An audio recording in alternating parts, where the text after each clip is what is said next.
Hello friends, once again welcome you back to the channel. So today I'm going to be sharing my scalping strategy for volatility 75. By scalping, there we are going to be looking for some small opportunities in the market, quick opportunities. I'm here starting on the H4, but we are going to go. Most times, scalpers we don't use like big time frames. Like we can use big time frames for analysis, but then entries sometimes you may choose to be in a trade for just 1 hour. You get so. But it doesn't stop you from doing proper analysis. So we are going to see that we can spot an opportunity, we take off some pips and then we move on. So for this strategy, we are going to be using rejection candles. By the way, for my guys that I told on this channel, I said I'm going to be uploading BTMM content. Yeah, I'm going to proceed with that, but I just wanted to make this one real quick. You get? So we are not going to use indicators. So by even the concepts you can apply them on boom and crash, forex, euro usd, and the rest.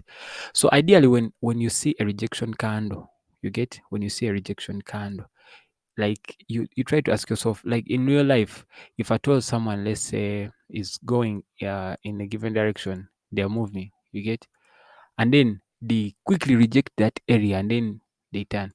So the next moment they approach the same area, it is likely that they will come back down. You get? So that is the psychology behind rejection candles. Most of the times, not always. So there are a couple of things that we're going to be looking at. So when we see large rejections here, you get, when we see rejections down here, now sometimes we may be like, this could be an area where this could be a demand zone. So by demand, I believe that there are those areas where prices reach there and then they buy. You get? And then when we see, as for the case example of today, when we see a rejection like on this candle here, some serious rejection, this could be a supply zone or an area where we expect the market to be reaching and then it sells. So which means when the market is approaching these zones, sometimes it's better. Now this is H4. It's better you come and highlight it on a big time frame, such that if at all you were taking a buy entry here, a buying entry here, you get, when you reach here, you can take profit possibly because you may get a reversal, or else, when you reach in this area, you get skeptical of taking buying entries, whether or rather you take selling entries most of the times. You get? Most of the times. So so now when I see that, I highlight. So for here, this was the opportunity. Now here you can see the market rejected and then it broke structure. You get? It broke structure. There was a break of market structure there. But then this return that we are seeing here, we know that the market comes and makes pullback. So at least we would have counted this as a pullback. You get? We would have counted this as a pullback for going back. So, but nonetheless, for scalpers, you can even take a move that is going up and then you take a move that is coming down. And then for swing traders, sometimes they take a move that is going up, it returns, they don't, it reaches and it runs, but for them, they know their target is up here. You get? So that's the difference with swing traders. But as scalpers, when you spot opportunities for coming down, you go on with them. So we are going to proceed. Let me first delete these ones real quick. So now we broke structure here. Now for volatility 75, as you can see by the, sometimes you can come and look at the chart. Generally you can see that we've been dropping seriously, but according to my analysis, mostly that I did on the daily time frame, we are starting to go a little bit sideways. You get? We are starting to go a little bit sideways, and then sometimes this is a loss of momentum, so we could get a possible retracement back up, but those are big time frames. You get? So for us, we can spot opportunities on small time frames, so we are not bothered by that. So anyways, for now, we expect some choppy movements like these movements that are going sideways like this somehow. You get? Those choppy movements, not these big impulse moves. You get? But then if at all we get a reversal somehow, we shall be getting those big boy swings. You get those big swings that are like that. So that's what I wanted to say. So now I'm going to use this one. So overall, as you can see, we rejected off down here and then we broke structure. Yes, the market is bullish anyway for now. Overall, like somehow it is bullish. Overall, it's bearish because we are still in the bearish run, as you can see. But currently, the current status. First, wait. Let me first delete this. You'll forgive me. I don't want to take long. I don't want to really take long. So, what I was saying, overall on H4, we are bearish. But then currently, we are bullish. Why? We are getting the most recent structures have been broken as we go up. You get? So, we are creating higher highs and higher lows. You get? And higher lows. But then you first spot this opportunity right here. The market rejected here. There was a big rejection here. So for me, I highlight it. You get? You can highlight it. Now this is H4. You can go on H1. You get? You go on H1 and you see what's happening there. So why do I do that, or why should you do that? Because you know that it's a possibility. It's a possibility that the market will come in that area and then it rejects. You get? And then I told you one of the things, the best things for you to know in trading is to know which stage of the market cycle you are in. Either you are in a reverse, let's say if you are in a trend continuation or a reversal. You get? This is a reversal from this point to that point here. That is a reversal. And then this point, from this point here up to up here, this is a trend continuation because that is a bullish trend. So as a scalper, you get, as a scalper, you know you can benefit from these even from these retracements. You get? So for retracements, you don't expect most of the time to go back down this side, but then you look for points of interest midway. Most times, if at all it's a bullish market, you look for points of interest most of the time in below in the discount, actually. You get? So that sometimes you can buy. You get?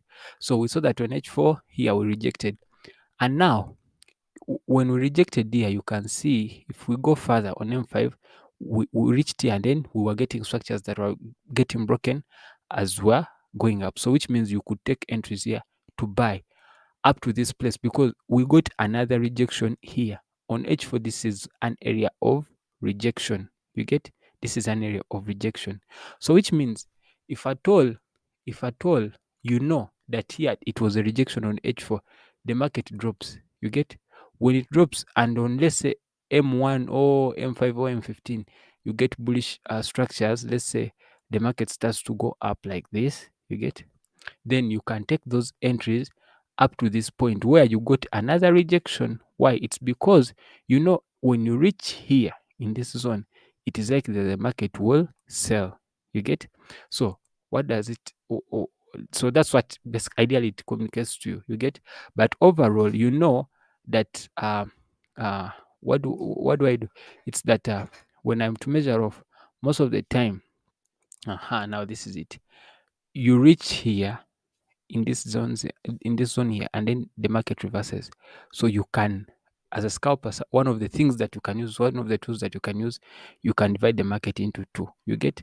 So at equilibrium, personally, I would be willing to take profit because I know the market is in a retracement. This is a retracement.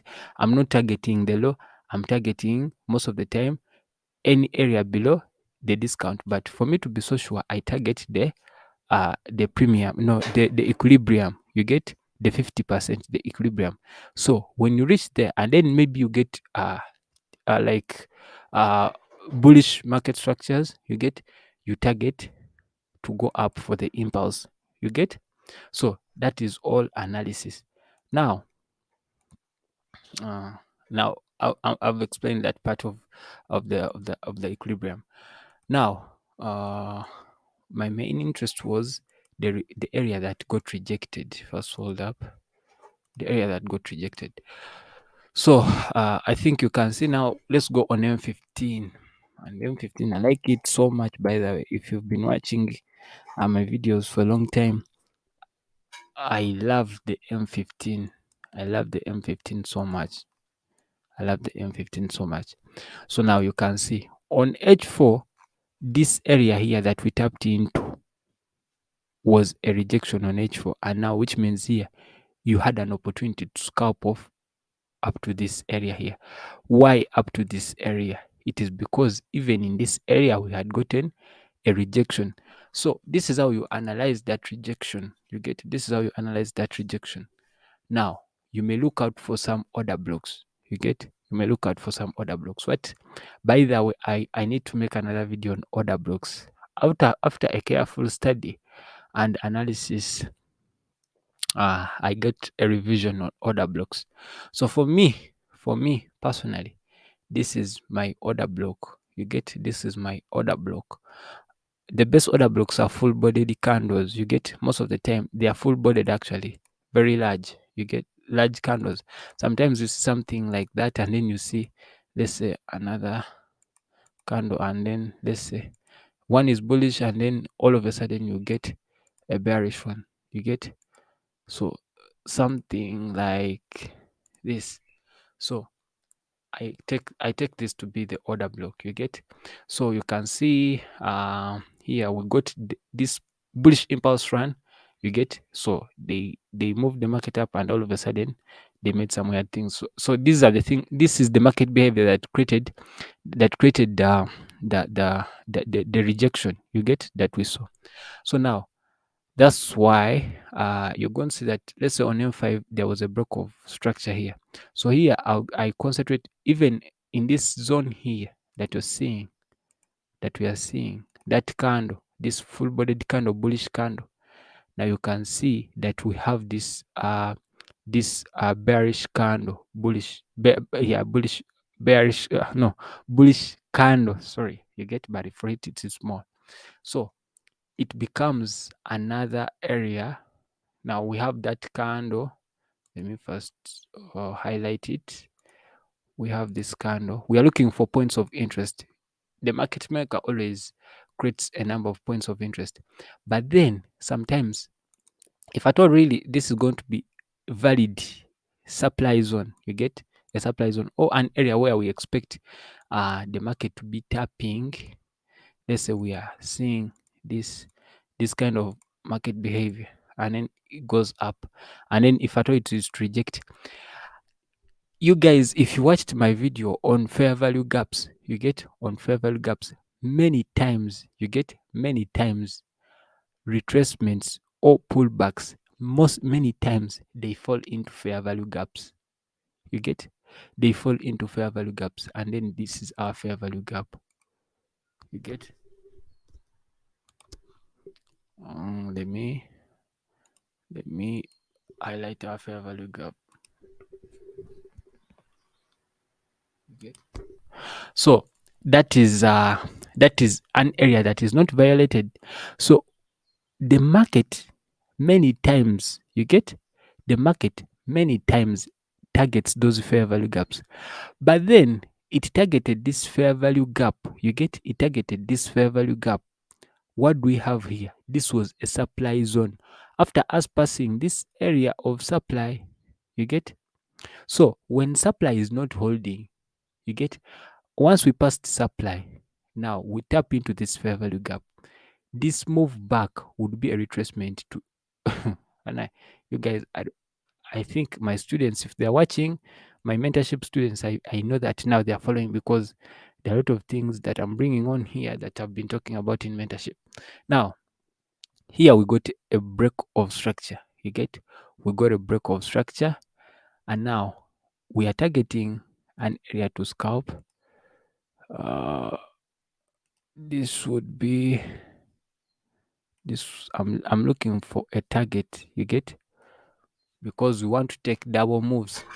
Now we pass a supply zone, an area of supply. You get, we pass it. Supply fails to hold, but for us then we target this this fair value gap. But remember, overall we started in a rejection, you get, an area where the market rejected. So the next time we reach there, it is most likely that the market will also reject, you get. It rejects. Now we reject. Let me go on M5, and then sometimes you could see much better. So on M15, we've seen that we fell into a fair value gap. Now, and then we are targeting up. I don't know why my internet is not loading quickly. So guys, I think let me conclude the video here on MT5 on because my trading view has really failed to load. So given that I illustrated most of the things, so I was going to M5. Well, I was going to the M5. So basically, this is the area that we'll be looking for. And I had explained we got a rejection in this area. We got a rejection in this area, but then we were targeting this area because we broke a structure above. You get. So, and we know this was likely to be a retracement, you get. By the way, there are moments when it even goes beyond to go below, you get. But at least one of the main things that I told you is to have points of interest for you. If at all this is your point of taking profit, we have a reason, you get. This is a demand zone, you get. So sometimes demand fails to hold, you get. So here supply held, and then we reach demand, and now demand held. Now we are targeting upper, you get, because we know the market is overall changing to a bullish market, you get. So here you've targeted. What I wanted to show is that you can target moves from up here, you get, from up here to down, you get. That's what a scalper does. And then when you reach here, and then let's say demand holds, you can take entries up to this point here. For me, I normally target these points most of the time, you get. So you come and take profit. So you see, when you have an entry that you are really sure of, you can go all in on it, you get. So basically that's it. I know some of the things were not really very clear, but it's because I cannot put everything in just a short video. So I thank you so much for being part of this. If you've been part of this up to now, I encourage you to like. And then maybe one more last thing. I'm going to proceed with the BTMM. Like I'll be talking about indicators, moving averages basically, but based on the BTMM concepts. So I think it will be the next episode, you get. I just wanted to bring in a little bit of price action. You know, there is no holy grail strategy, but for all strategies, for these proper strategies, like they have some good insights in them. You can combine, and then you make something for yourself that is good. I wish you the best.